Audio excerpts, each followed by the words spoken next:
right? Also, like every 2 days, you may use honor or you see the man bobancha every 2 because some men like the sex every day. I think every day. Okay, let's sample opinion on that issue. Because the way like sex every day, yes, 2 times, 3 times a day. Some men even prefer sex than food. Every day. Yes. Check the location matters. Waga. When it comes to that question. Otumuna is not on America. Okay. I'm out today, but they see where they made the sex every day. If not, they got the homeless. About the sauce, yeah. In my wife. Can you make check, can't go out. So, oh, yes. Waga, okay, for that now. Oh, yes. Most families, so to has no wine, journal, to okay, journal, but and a switch here. And a switch. So, most of the time, make a both special because it's more of like our relaxing time. Manicho in a men every day, unless man on a vacation, more but where they when you're no imagono and yes, Mobunka no sell for man as far as America they consign. I'm not one macandozo, man as far as America they consign. Emeta, I'm a match, a man one nature, I'm a man one nature. When I'm one like one walk up in every day. A lot of that. But wait. Every day. I'm waiting. In the world, I told me, I need sex every day, unless not on my period. You want every day. Yes. Waga, all the normal we equal every day. Till the waga what I want.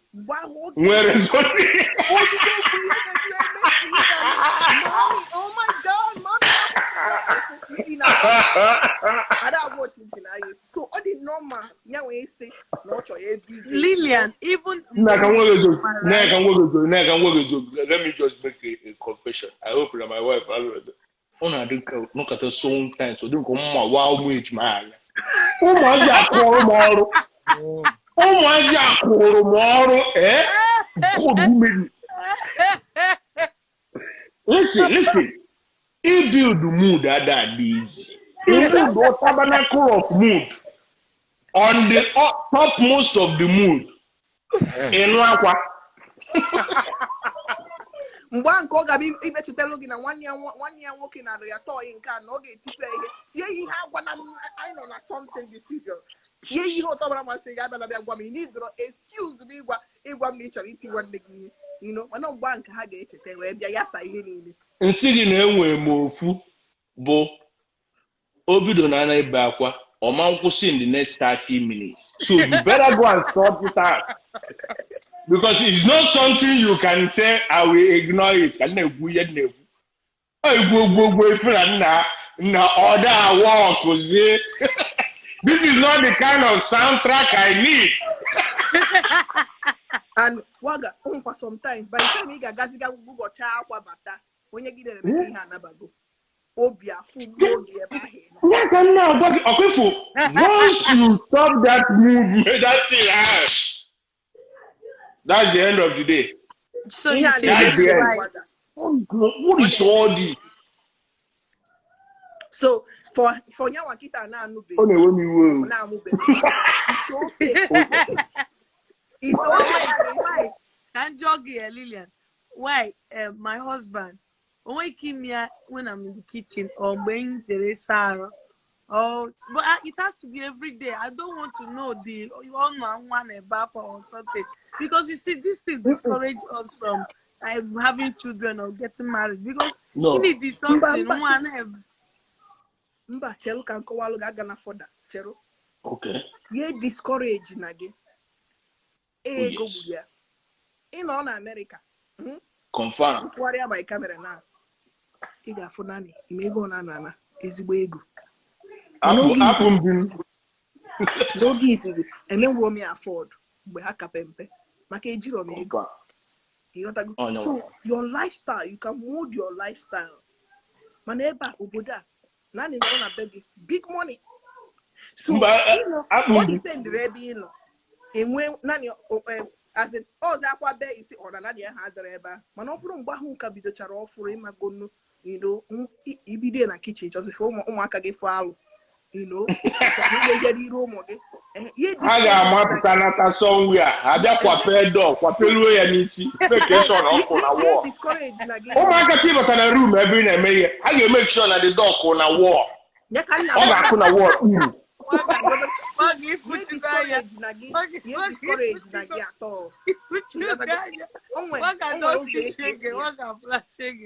No, it's part of the fun, you know. It's part of the the thing that Fruki no be inside. Yeah, because what guy wasn't the experience. My badge of honor is in page, ma. It's well honored. I'm with all everything. How do you? How about being so? Like only I say now, we got a nine. Yeah. Oh, when they carry none. Yeah, but let's make it a hotel. You get a hotel. You are apart from the vicinity. And second, and that's in what pedo, okay, Luna war. Then, or better, it was baby. I was there over kissy. I was there, always the kiss where Padanga on egg.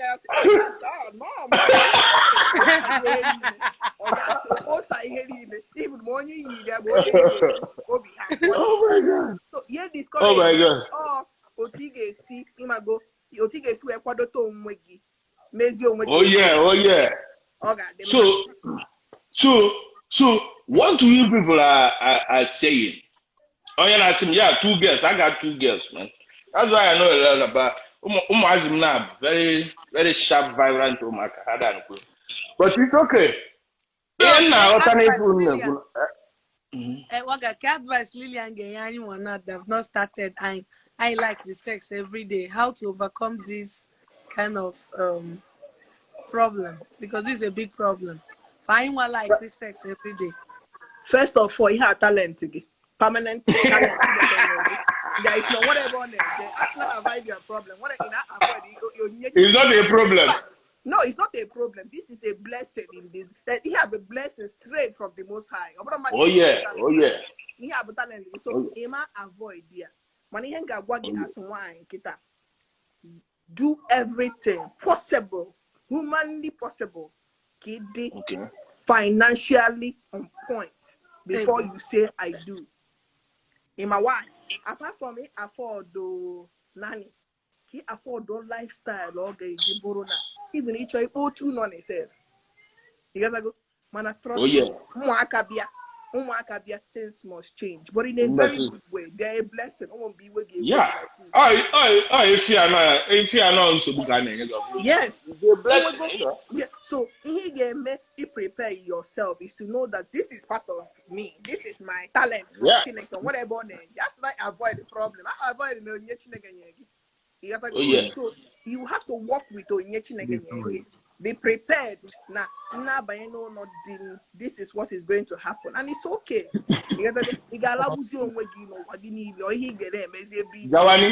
Jawani, just man always sometimes. Oh my God, call just more.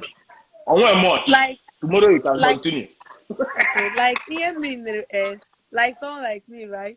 I am making for so long without sex, right?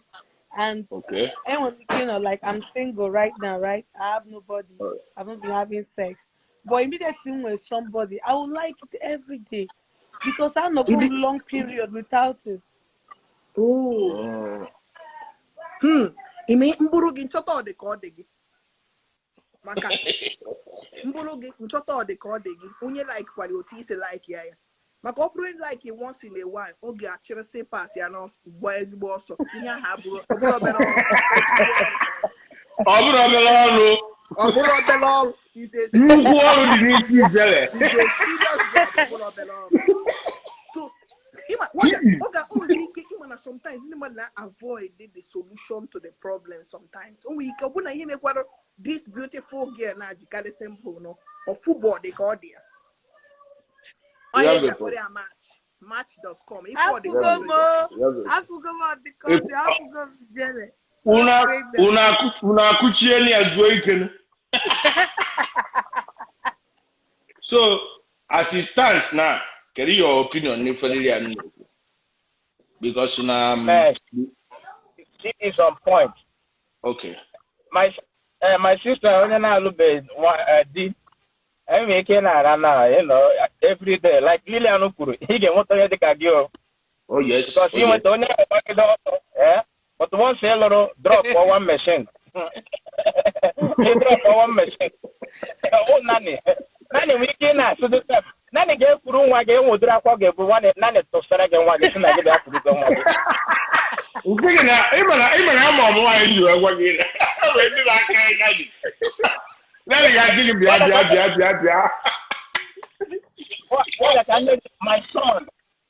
son, in fact, sorry, I know my not here, but my son and then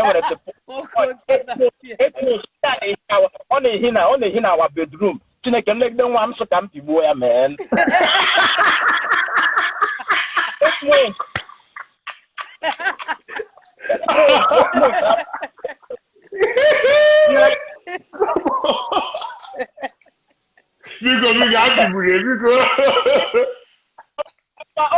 Now, he's 9 years old. That time, 8 months. I don't want a back one who drop on a bed.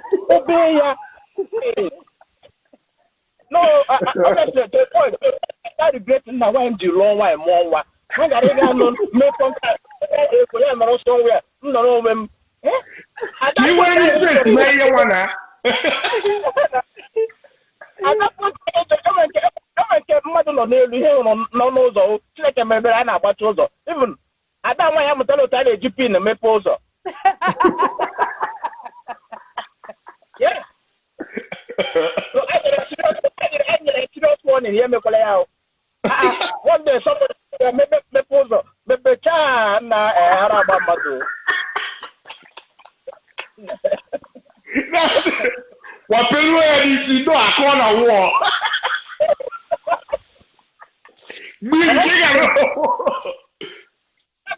No, Adam, I'm